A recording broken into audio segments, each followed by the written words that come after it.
buongiorno, benvenuti alla TG Sicilia, alle principali notizie. Centrodestra piglia tutto a Catania. La larga vittoria di Trantino si rispecchia nella nuova composizione del Consiglio Comunale a Palazzo degli Elefanti. Le 7 liste della coalizione totalizzano il 70% dei voti e giungono alla soglia dei 30 seggi su 36. La mappa del voto negli altri 2 capoluoghi che hanno già scelto il nuovo sindaco, il quadro completo di liste e consiglieri comunali a Ragusa e Trapani. Cassì e Tranchida avranno dalla loro un'ampia maggioranza. Scontro su Turano alla Regione. Il risultato di Trapani, frutto di una spaccatura nel centrodestra, potrebbe portare novità nella composizione della giunta Schifani. E intanto Cuffaro e De Luca piazzano 5 sindaci su 5 candidati. Il ticket alla Scala dei Turchi diventa un caso. Annunciato l'affidamento al Parco Archeologico Valle dei Templi e il pagamento di un biglietto d'ingresso, ma i proprietari del sito smentiscono l'esistenza di un accordo. Ore decisive per AMAP. Depositata un'istanza alla Procura europea con una lista di beni su cui applicare il blocco, chiedendo nel contempo il dissequestro dei conti per pagare gli stipendi. Oggi nuovo sit-in a Palermo. Il fiume discarica a Misilmeri, il corso d'acqua dell'Eleuterio, invaso da oltre 1000 metri cubi di rifiuti scaricati dai camion, 5 indagati. Catania ritrova il grande volley, la Saturnia accetta la proposta di iscrizione alla Superlega, entro la prima decade di giugno verrà perfezionato il trasferimento del titolo di Vibo.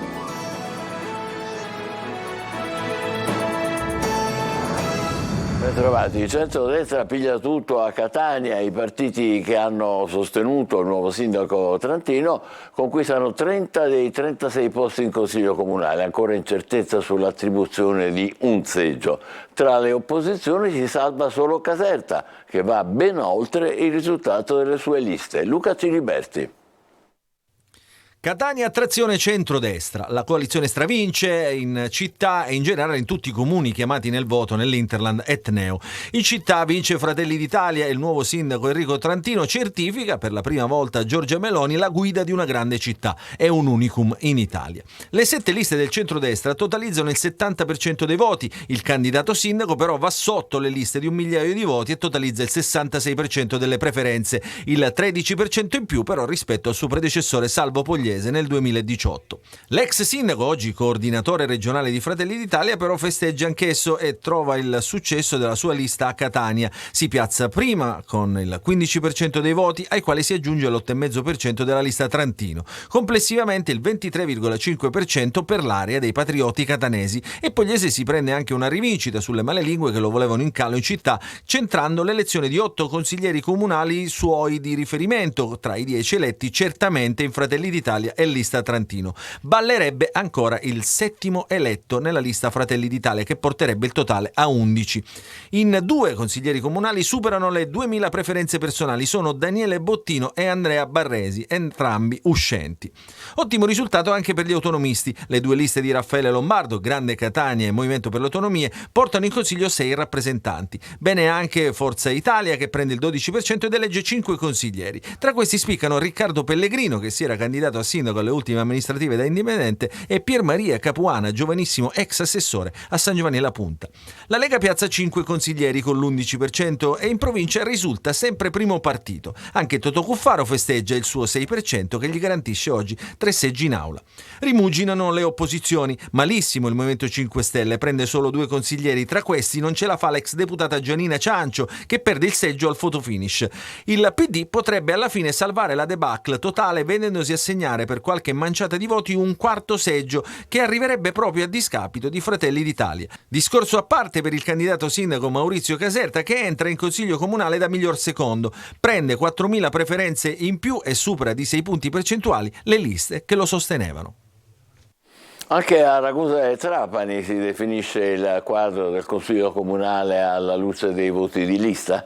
Nella città eblea perdono terreno i partiti nazionali. Le civiche, a sostegno del sindaco Cassì, ottengono 17 seggi contro i 7 delle opposizioni. Equilibrio analogo a Trapani, dove il primo cittadino Tranchida avrà l'appoggio di 16 consiglieri su 24. Roberta Lunghi.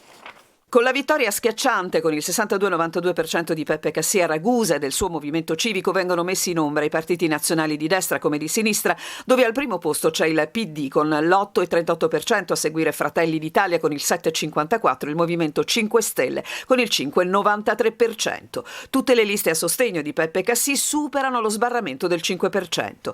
A supporto del sindaco rieletto andranno 17 seggi. Peppe Cassì, sindaco Ragusa 2023, ha ottenuto 8 seggi grazie al 27,96% della lista più votata. A Partecipiamo Ragusa Futura vanno 4 seggi, 2 seggi ciascuno sono andati alle liste Ragusa Prossima e Ragusa Terra Madre. Un seggio è andato a De Luca per Ragusa. Le liste a supporto di Riccardo Schininà che entreranno in Consiglio Comunale saranno il Partito Democratico, 2 seggi, anche Generazione Demos con 2 seggi, infine un seggio a territorio. Non spetterà un posto di diritto a Schininà come secondo eletto per non avere raggiunto il 20% delle preferenze. In Consiglio Comunale a Ragusa entra anche Fratelli d'Italia a sostegno di Giovanni Cultrera, ottenendo un seggio anche al Movimento 5 Stelle che sosteneva Firrinceli. Il consigliere più votato a Ragusa fa capo alla lista Cassì Sindaco, si tratta di Gianni Giuffrida con 1017 voti. Trapani, altro capoluogo che riconferma il suo primo cittadino in Giacomo Tranchida con il 42,45%, mostra in Consiglio Comunale la predominanza delle liste, in particolare quella a sostegno di Maurizio Miceli, secondo arrivato, con la lista Amo Trapani, Miceli sindaco, che è la più votata con il 16,49% e che ottiene 3 posti in Consiglio Comunale. Sono 16 i seggi raccolti complessivamente dalle liste a sostegno del neoeletto Tranchida, che superano tutte la soglia di sbarramento del 5%. A Trapani Tua con Tranchida 4 seggi, Polis Tranchida sindaco 2 seggi, così come Trapani con Coerenza, Sviluppo e Solidarietà, i Democratici, Tranchida il sindaco per Trapani, Uniti per Trapani e Trapani al centro. 7 seggi in Consiglio Comunale vanno alle liste che hanno sostenuto il candidato di centrodestra con l'unico simbolo nazionale di Fratelli d'Italia, che con il 9,76% ottiene 2 seggi, 2 anche a Noi con la Sicilia. Tra gli eletti, con Uniti per Trapani, c'è Giovanni Parisi, che ha ottenuto più di 500 voti. In Regione si tirano le somme delle elezioni amministrative in Sicilia. Tiene banco il risultato di Trapani, frutto di una spaccatura della quale ora Fratelli d'Italia chiede conto alla Lega, con probabili conseguenze nella composizione della giunta Schifani. Intanto la DC di Cuffaro e Sud Chiama Nord di De Luca piazzano 5 sindaci su 5 candidati. Manlio Viola. Lo scontro era nell'aria da tempo e questa volta il presidente della regione non lo eviterà. Il risultato elettorale di Trapani agita la coalizione di centrodestra alla regione. Se è vero che proprio il centrodestra ha vinto quasi ovunque, proprio a Trapani la rielezione del sindaco di sinistra uscente Giacomo Tranchida brucia. Brucia perché il candidato di coalizione, Miceli, ha ottenuto un buon risultato e non è arrivato distante dal sindaco eletto. E se al suo fianco ci fosse stata anche la Lega, la vittoria sarebbe stata a portata di mano. Ma gli uomini di Mimmo Turano, assessore regionale, ex UDC e oggi in giunta proprio in quota Lega, sotto le insegne di una lista civica, hanno corso con e per Tranchida. Un tradimento percepito come tale anche da Schifani. Adesso a formalizzare la richiesta di intervento è Giampiero Cannella, coordinatore di Fratelli d'Italia a Palermo, che vuole la testa di Turano, politicamente parlando. Ma il tagliando alla giunta regionale era in programma a settembre, dopo l'estate, e questo potrebbe essere un problema. Le elezioni amministrative hanno consegnato però anche altri dati che possono avere peso. Nel centrodestra cresce la voglia di centro. Forza Italia tiene e si conferma un po' ovunque, mentre la DC di Totò Cuffaro elegge ben 5 sindaci, mentre avrà assessori in altri comuni. A Modica e Licata è addirittura il primo partito. 2 dei 5 sindaci sono eletti nell'Agrigentino. Una presenza crescente che, anche in virtù dei buoni rapporti fra Cuffaro e Schifani, potrebbe significare qualche spazio in più alla regione, anche se non in giunta. Ma non è l'unica forza politica a mostrarsi in salute. Sud Chiama Nord di Cateno De Luca elegge a sua volta 5 sindaci. Sono 5 deputati regionali che andranno a fare anche i primi cittadini, insieme allo stesso De Luca, sindaco di Taormina. Resta da capire la collocazione politica di questa formazione, che con le opposizioni dialoga davvero poco. Si disegna uno scenario che comincerà a chiarirsi però soltanto dopo i ballottaggi. Le altre notizie: la nuova gestione pubblica della Scala dei Turchi con l'affidamento del parco archeologico alla Valle dei Templi e il pagamento di un ticket d'ingresso diventa un caso. I legittimi proprietari del sito naturalistico smentiscono la notizia e dichiarano che non esiste nessun accordo. Davide Sardo. Diventa un caso la nuova gestione pubblica della Scala dei Turchi di Realmonte. Tra annunci in pompa magna di enti autorevoli e smentite clamorose dei legittimi proprietari del sito naturalistico, il rischio che l'utilizzo rimanga senza regole è davvero molto alto. Ma andiamo con ordine. Ieri, durante la cerimonia di riapertura della villa romana di Durrueli, è stato annunciato l'affidamento della Scala dei Turchi al Parco archeologico della Valle dei Templi, con il pagamento di un biglietto per accedere in sicurezza alla Scala dei Turchi. La possibilità, anzi più che una possibilità, di una convenzione che stiamo proprio mettendo a punto negli ultimi giorni di questa settimana che vedrà la collaborazione tra Parco della Valle dei Templi e amministrazione comunale di Realmonte, che ci darà aiuto, supporto, valorizzazione di quest'area e che potrebbe avere anche un interesse per quanto riguarda una visita contingentata e accompagnata alla Scala dei Turchi. Verranno predisposti servizi per abbattere le barriere architettoniche, verranno predisposti servizi per accompagnare i turisti di informazione, infopoint, insomma una macchina vera di gestione per una corretta fruizione. Dichiarazioni che hanno irritato i legittimi proprietari della Scala dei Turchi, la famiglia Shabarra, i quali hanno subito stoppato l'entusiasmo scagliandosi contro Regione, Parco e Comune per aver diffuso notizie false alla stampa. Senza il nostro consenso, si legge in un comunicato diffuso dagli avvocati Scozzeri e Cremona, non si ha alcuna facoltà di decidere i termini, i ticket, la fruibilità relative alla gestione della Scala dei Turchi. Non esiste nessun accordo tra i proprietari e gli enti. I legali inoltre rilevano che esiste una convenzione siglata alla Regione tra la famiglia Shabarra ed il Comune di Realmonte che affidava a quest'ultimo la gestione temporanea fino al 30 luglio 2023 della Scala dei Turchi. Nel frattempo la contesa prosegue anche nelle aule giudiziarie. A giugno si terrà al Tribunale di Palermo l'udienza relativa alla controversia civile tra la famiglia Shabarra ed il Comune di Realmonte per la gestione del sito. Tutto questo mentre una nuova stagione estiva è alle porte, senza mettere la parola fine all'utilizzo improprio della meravigliosa scogliera di Marna Bianca. Nuovo sit-in dei lavoratori AMAP a Palermo. La situazione stipendi resta problematica. Circa 700 dipendenti non sono stati pagati. Depositata un'istanza alla Procura europea con una lista di beni su cui l'avvocato dell'azienda che gestisce il servizio idrico propone di applicare il blocco, chiedendo in cambio il dissequestro dei conti. Marco Gullà. Sono giorni, forse ore decisive per l'AMAP di Palermo e i suoi lavoratori. Le immagini che vedete sono quelle relative al nuovo sit-in inscenato questa mattina dai dipendenti dell'azienda davanti alla prefettura, azienda che oltre a svolgere il servizio idrico integrato nella città di Palermo garantisce l'approvvigionamento idrico ad altri servizi a vari comuni della provincia. Partita in corso per sbloccare i conti dell'azienda sequestrati dalla procura e pagare quindi gli stipendi ai circa 700 lavoratori. Ci sono le scadenze che incombono, ci sono tante cose, abbiamo famiglia, abbiamo affitto di casa, chi ha mutuo, insomma tante cose che vanno rispettate. Personalmente da 34 anni faccio parte di AMAP, non è mai successo, non è mai capitato una cosa del genere di non avere gli stipendi. Le cose sono un attimino a catena perché non solo gli stipendi ma è un disagio e sarà un disagio se continua questa situazione per tutta la città di Palermo. Disagi che AMAP vuole evitare. Ieri è stata depositata l'istanza alla Procura europea. C'è la lista di beni e altre liquidità aziendali su cui l'avvocato di AMAP propone di applicare il blocco, chiedendo in cambio il dissequestro dei conti per poter pagare gli stipendi ai fornitori. La palla quindi passa alla Procura di Palermo che dovrà decidere se dare il benestare alla riapertura dei conti AMAP. Rischiano anche i cittadini e speriamo che questo non ci arriviamo perché ci sono gli ospedali, c'è gente malata che ha bisogno d'acqua. Siamo veramente scioccati perché si è bloccato tutto, noi gestiamo oltre all'acquedotto anche la fognatura, la depurazione, gli impianti hanno bisogno di reagenti, hanno bisogno di materiali. Stiamo continuando a fare il nostro dovere, a lavorare come abbiamo sempre fatto per portare avanti la nostra azienda che rappresenta per noi una parte fondamentale della nostra vita. Il fiume Eleuterio a Misilmeri, invaso da materiali di risulta direttamente scaricati dai cassoni dei camion, scoperti oltre 1000 metri cubi di rifiuti. 5 indagati. Giusy Lazzara.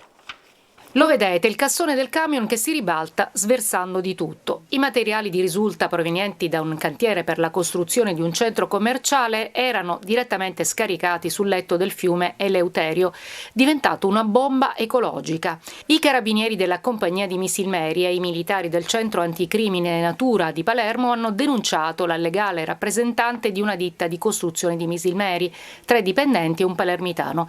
Gravissimi danni sul fiume, modificati gli argini con rischi di natura idrogeologica per tutta la zona circostante, dovuti al restringimento dell'alveo e dallo sbarramento del regolare deflusso delle acque.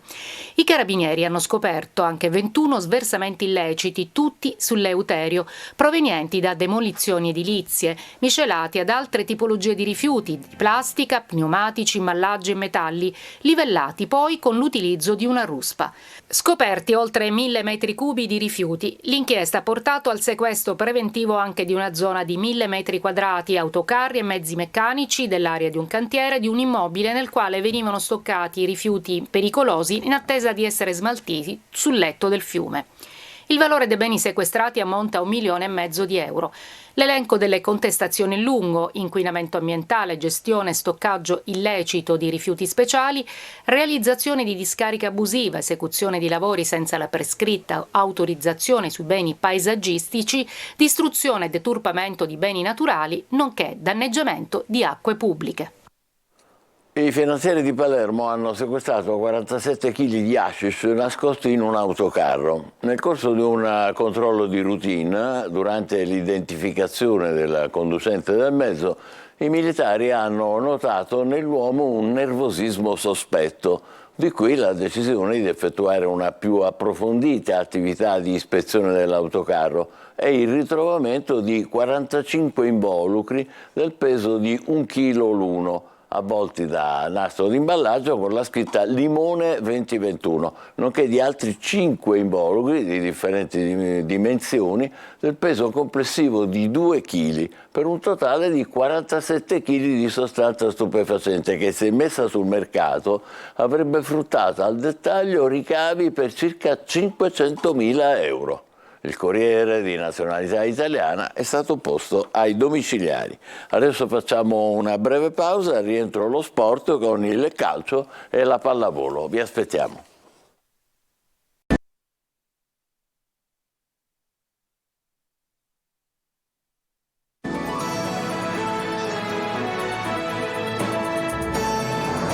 Eccoci insieme con il calcio, frenata del presidente del Messina Pietro Sciotto sulla cessione del club. Non c'è l'accordo economico con l'imprenditore Fabrizio Mannino. Il futuro dell'ACR è sempre più incerto. Sergio Colosi. Si complica la cessione dell'ACR Messina. Il presidente Pietro Sciotto spiega in un comunicato stampa che al momento non è pervenuta alcuna offerta reale per l'acquisto delle quote societarie, smentendo la notizia di una proposta da 3 milioni di euro formalizzata e rifiutata dalla proprietà. Dall'altra parte l'imprenditore torinese con origini palermitane Fabrizio Mannino avrebbe ricevuto però una lettera dallo stesso Sciotto in cui quest'ultimo spiega che il valore attribuito alla società non è conforme alla sua valutazione, ma confida in una trattativa seria che porterà certamente risultati ottimali per entrambi. In sintesi la risposta di Sciotto a Mannino è no, ma riparliamone. La differenza tra domanda e offerta potrebbe essere di circa 1 milione di euro, ma non solo. Sciotto ha anche chiesto di inserire nella trattativa il patto di assoluta riservatezza, sottoscritto dalle parti, e di non trattare la questione degli stadi, per i quali Mannino ha chiesto una concessione trentennale, perché fuori dal controllo della CR Messina, in quanto gli impianti Celeste Francoscoglio e il Palasport nella zona di San Filippo sono di proprietà del comune. A questo punto la cessione del club è sempre più in salita e il 7° campionato di Sciotto nel Messina ha un'ipotesi tanto possibile quanto carica di incertezze. Potrebbe essere uscito di scena l'imprenditore romano Manuele Ilari, che a Sciotto avrebbe proposto la formula di un pagamento a rate. Catania è pronta a riabbracciare il grande volley. Entro la prima decade di giugno verrà perfezionato il trasferimento alla Saturnia del titolo di Vibo Valentia. La società etnea ha già raggiunto l'intesa con la federazione. Angelo Gagliano.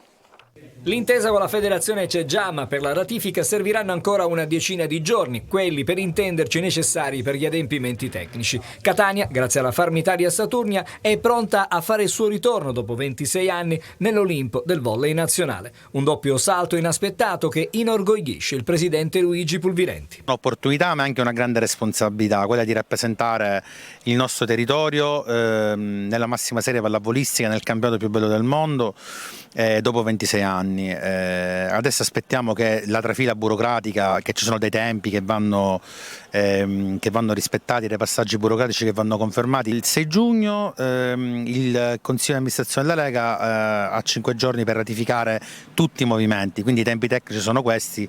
Realisticamente entro il 10 giugno questo percorso sarà concluso. L'acquisizione del titolo di Vibo Valentia sarà, lo ricordiamo, gratuita, ma il management della società etnea prima del via libera ha valutato la sostenibilità del progetto Superlega, decisivo il sostegno economico di Farm Italia. Farm Italia c'è, ha fatto un ulteriore sforzo e supporterà tutto questo. Speriamo ci supporti anche la città e i tifosi. Ridisegnato l'organigramma societario, nelle prossime settimane la dirigenza lavorerà anche per rinforzare la squadra, che sarà allenata ancora da Valdo Cantor. Noi ripartiremo da Valdo Cantor con degli innesti importanti nel settore tecnico. Sarà un campionato molto complicato, dove il nostro unico obiettivo ovviamente sarà la salvezza. Siamo fiduciosi di poter mettere assieme una squadra competitiva. Ovviamente tutti gli annunci li faremo dopo che tutti i passaggi burocratici saranno consumati, perché è giusto e rispettoso fare in questo modo, però insomma siamo fiduciosi che una squadra che possa essere competitiva per l'obiettivo stagionale, che è salvarsi, riusciremo a metterla insieme. Grazie alla Farm Italia Saturnia il Sud continuerà ad avere una squadra in Superlega, dunque nel campionato più importante al mondo.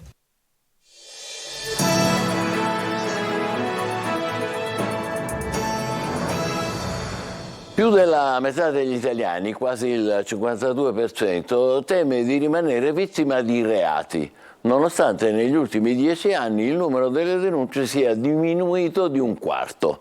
Sfiducia nella giustizia, timore di ritorsione, calo effettivo dei reati è un fatto non facilmente spiegabile, dentro il quale forse si inserisce anche la preoccupazione percepita dagli abitanti di una città come Catania, considerata la terza più insicura d'Europa, dopo un paio di centri tra i meno noti in Gran Bretagna. In ogni caso, nella classifica del Sole 24 Ore relativa all'anno scorso, il capoluogo etneo risulta quinto in Italia per numero di macchine rubate, 10° per scippi, 12° per furti, zone alte della classifica insomma. Tuttavia anche il neosindaco trentino ha detto di volere distinguere tra insicurezza reale e percepita, ricordando che quando nei primi anni 90 la città viveva un'indimenticata atmosfera di risveglio, di convivialità, c'erano 100 morti in strada, rapine e furti più di oggi. In ogni caso, tra i suoi primissimi provvedimenti, Trentino chiederà al governo di mettere in strada pattuglie di soldati o di carabinieri in più, appositamente convocati, proprio a scopo di deterrenza. Il territorio della città lo controlla lo Stato e nessun altro. Un messaggio che vuole essere insieme percezione e sostanza. Vedremo. Ci fermiamo qui, TG Sicilia torna alle 20, grazie e buon pomeriggio.